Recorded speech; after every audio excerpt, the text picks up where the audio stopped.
Hey guys, welcome to my channel, Math for Teens. In today's video, we're going to be doing a combinatorial proof question. So here it is. Before I actually read the question, I'm just going to make sure you guys are familiar with the notation and the words, I guess, involved. So when you see the symbol NR, maybe they'll use different letters, but this is the general notation. This will be called, I think it's N choose R. So basically what this means is that if I have a set of objects, for example, in a previous video I used fruit as an example. But anyways, I have a set called S full of many elements, right? Like E1, E2, E3, so forth. It wants to know, and next what is R? So R is an R combination. R is the size of a subset. So basically, a question could be, from all of these elements, how many groups of 3 can I make? Where I put 3 elements together. For example, one subset could be like E1, E3, E4. Another could be E5, E2, E6, and so forth. So here R would be 3, because R is the size, number of elements in a subset. And what's important as well is that from a combinations point of view, order does not matter. So this group E5, E2, E6 is identical to the group, E2, E6, E5. If it has the same elements, we consider it to be the same group. Versus if you were doing a permutations problem, order would matter. And these two groups would be considered totally different groups because the first position has a 5 here, here the first position has a 2. But yeah, in this type of problem, combinations, order doesn't matter. So what N choose R would mean, it's basic. This is a question and it's asking us how many said combinations can we make when the total size of the set is N. So from N elements, how many subsets of size R can we make? That's what N choose R means here. Okay, so now that you're familiar with the notation, let's get into the actual proof for the question. And what it's asking us to do, it's asking us to prove that N choose R is equal to N minus 1 choose R. So that basically means that instead of the total size of our set being N, now it has one less element. So it has N minus 1 elements for us to pick and choose from to make subsets of size R. So it's asking us to prove that N choose R is equal to N minus 1 choose R plus N minus 1 choose R minus 1. So this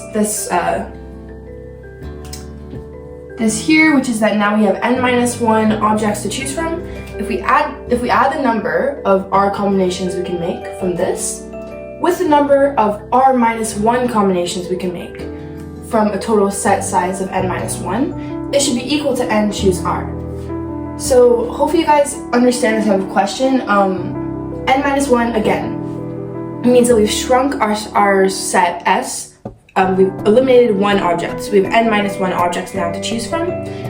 R minus 1 means that in this scenario here, each subset will have one less object that we're including. So if R is 3, in this over here, the size of each subset is 2.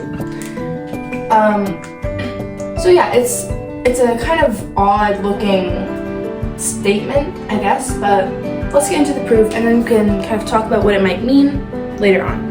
Okay, also I've been talking for a while, so hopefully I haven't bored you guys too much. Okay, so the way to prove this is, well, the way that I did it at least, is algebraically. I am looking to do more geometric or more intuitive type derivations, I guess, but algebra is pretty concise. So N choose R, right? So the number of subsets of size R that we can make from N elements, it is given by N factorial on top of N minus R factorial times R factorial. And I did a derivation of this, intuitive, like step-by-step explanation of this in a previous video. I think it's like, do you understand combinations or something of that type? So if you guys are curious about this, just go check out that video. Yeah, so from here we'll proceed to rewrite this statement with, you know, algebra. And maybe for those of you who don't feel like checking out a whole other video, I'll give you a quick recap. So basically, why am I doing this? But if I had 5 fruit, okay, and I wanted to know how many groups of 3, how many different groups of 3 can I make, right? So I have 5 fruit to pick from, but I only have 3 spots, right? I have my first fruit, second fruit, third fruit. That's the size of each subset. R is equal to 3. So for my first choice of fruit, I would have 5 fruit to pick from. I would have 5 options available. For the second fruit, I would have 1 less than that. I would have 4. And then I would have 3, right? So this 5 times 4 times 3 is expressed in this part of our equation. So n factorial is when you multiply a number by all of the, you know, integers before it and itself. So 5 factorial is 5 times 4 times 3 times 2 times 1. But obviously, I did not want my times 2 and times 1. I did not include that. And that's because if I did the full 5 factorial, I would be considering that I have 5 objects. And how many groups can I make that have 5 slots? That's what it would mean, because I would have my first pick, second pick, third pick, fourth pick, and fifth pick. I only want 3 picks because I only want 3 fruit in a group. So then comes our denominator, n minus r. So here's my, I guess this is n, right? 5 elements. And this is, you know, I have r is 3, for example. So n minus r, the difference between them is the leftover that I don't want to include, right? So what this does, it assures that it takes all of the slots between n and r, and then all of the leftover ones that aren't included within that span we get rid of them. Because in my 5 factorial, I would be doing 5 times 4 times 3 times 2 times 1. And then in my denominator, it would just be n minus r. So that's the difference between the two, and that's 2 times 1. So 2 times 1, those would cancel, and I get 5 times 4 times 3. Okay.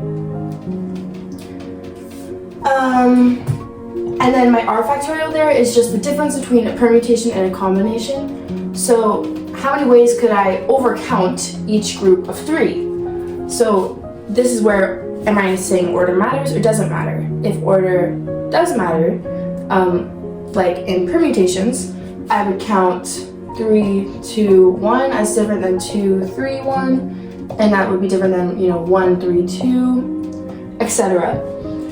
And so the number of ways I can overcount this, well, again, I have 3 choices of a number for the first, position. So 3 times 2 times 1. So I would have 6 ways of writing the same group. So I've overcounted each group 6 times, so I would divide my end answer by 6. And this r factorial is just, my group size is r. Here it's 3. R factorial is 3 times 2 times 1. Just overcounts how many, it just tells you how much you've overcounted. Okay, so with that, to the side, let's proceed. So, just do some erasing, I guess.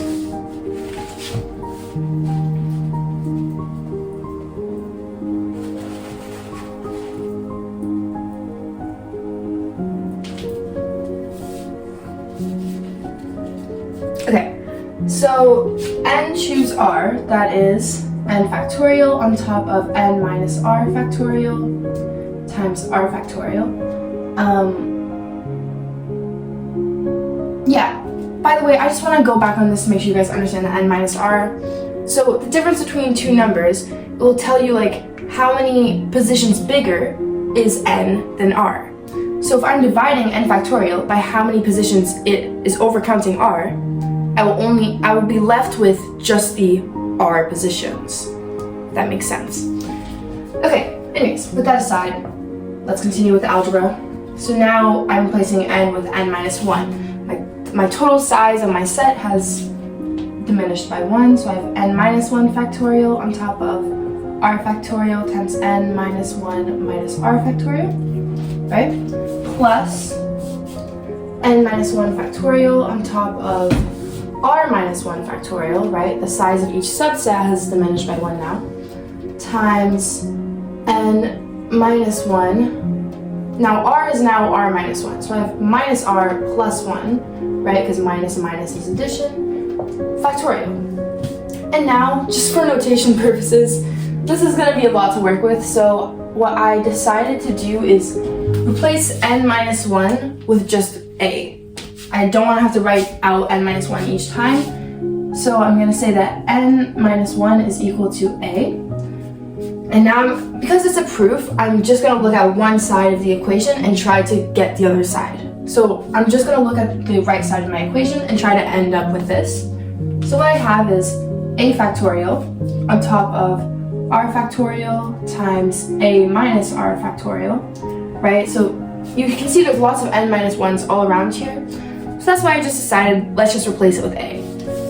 So a factorial on top of r factorial on top of a minus r factorial plus a factorial on top of r minus 1. What do we have for that? So we just have r minus 1 factorial times n minus 1, that's a, minus r plus 1 factorial. Okay, so perfect. And now I think the common thing to do is to try and get a common denominator, and yeah, because we can't really combine these if not. So I have a factorial times r minus 1 factorial times a minus r plus 1 factorial plus a factorial times r factorial times a minus r factorial. All of that divided by r factorial times a minus r factorial times r minus 1 factorial times a minus r plus 1 factorial. Okay, so I've just rewritten these with a common denominator. And now I think is a good time to try and see, can we simplify this? Because I know that this is gonna have to look like this in the end. So clearly there's some stuff we need to change. So just by looking at this, well, I already know I have a factorial in both of my terms. So can I just factorize, right? And not only do I want to factorize a, I kind of also want to factorize a minus r factorial. Because I can see that a minus r factorial appears here, and something close enough to a minus r factorial is here. It's just plus 1 instead of just a minus r factorial. So let's just write this out. I have equals a factorial times a minus r factorial, and now I'll do my factorizing. So I have r minus, I'm looking at this term right now.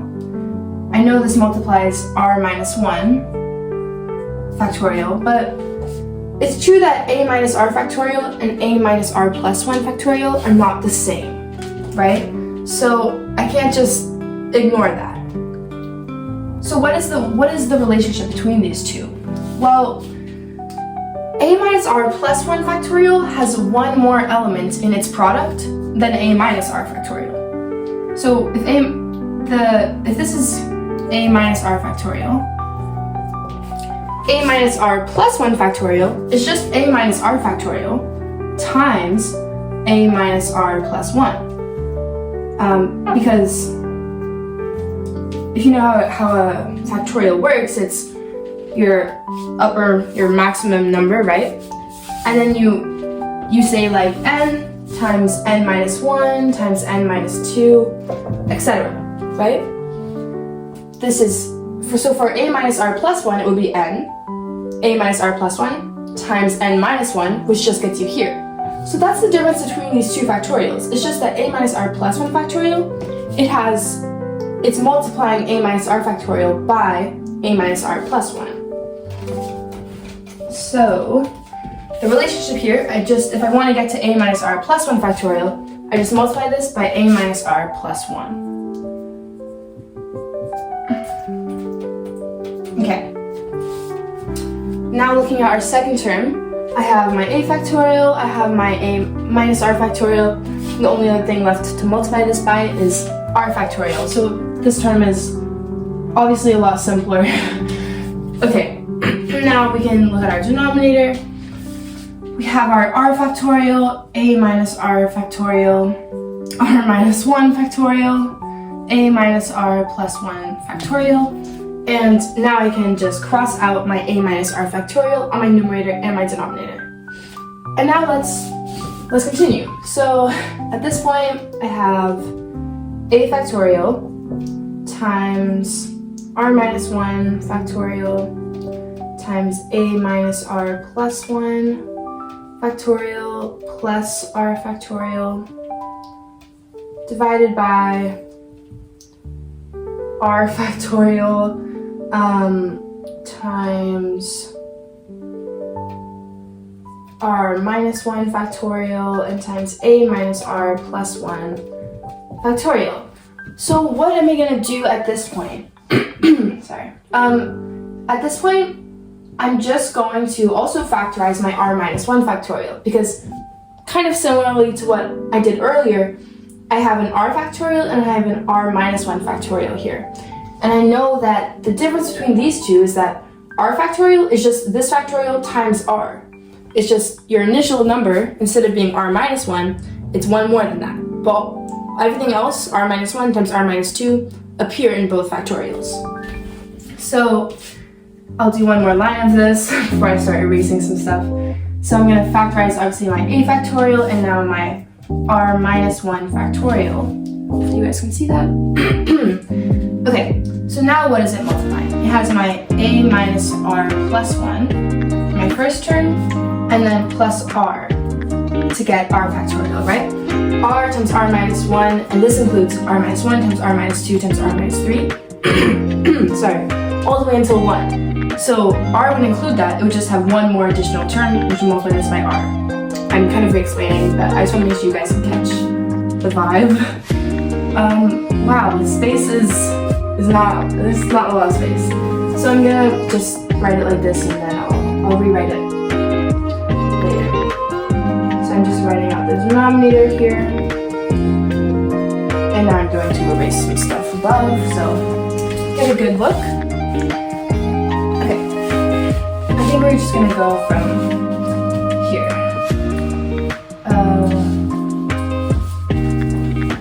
We are almost done, guys, by the way, so not much longer. Maybe see if you can finish it by yourselves. That'd be kind of cool.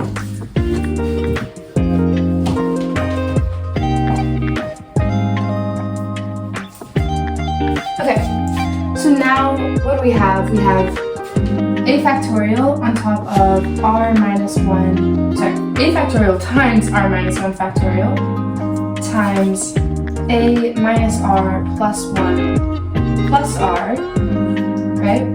Divided by r factorial times r minus 1 factorial times a minus r plus 1 factorial. Yeah, so that's where we're at this point. And we've kind of finished most of the heavy manipulations. I don't really think we have any more factorizing in us, but we do have something we can cancel. We can cancel our r minus 1s, right? And from here it's just simplifying. So I have a factorial times a minus r plus 1 plus r. My r's will cancel. So I have a plus 1 divided by r factorial times a minus r plus 1 factorial. And at this point, like it looks simple. It looks a lot simpler than I did before. And now what we're going to do is we have a is equal to n minus 1. So I'm just going to replace the a's with that. So I can, get it to hopefully this form. So I have n minus 1 factorial times n minus 1 plus 1 divided by r factorial times n minus 1 minus r plus 1 factorial. And at this point, I got excited because I was like, wow, this is finally not really converging, but it's finally getting to the form I know it needs to be at, right? So here you have n minus 1 plus 1. These two cancel, right? And then I have n minus 1 minus r plus 1. Again, my 1's cancel. So now let's see what we're looking at. I have n minus 1 factorial times n, hopefully you guys know what we're going to do with that, and dividing it by r factorial times n minus r factorial. Notice our denominator is ready. Our denominator is done. Now what can we do with the numerator? Well, at this point you guys probably know. N times n minus 1 factorial is just equal to n factorial, right? Because n minus 1 factorial covers all of the terms below n, and once I multiply it by n, it's like I'm just boosting up the maximum number to n itself. It becomes n factorial, because n is just one number above n minus 1 factorial. Hope that makes sense. So we have n factorial divided by r factorial times n minus r factorial. So we've proven that, I mean, it's a lot to say with words, but we've finished the proof. I don't know, like this symbol maybe. But I guess when we think about what have we proven,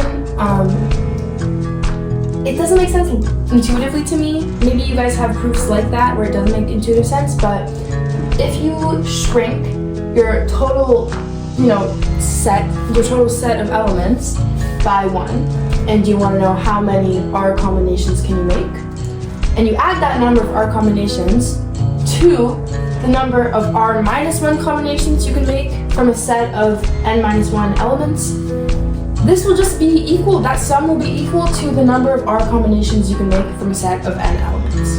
It's a mouthful, but you guys can clearly see it mathematically works.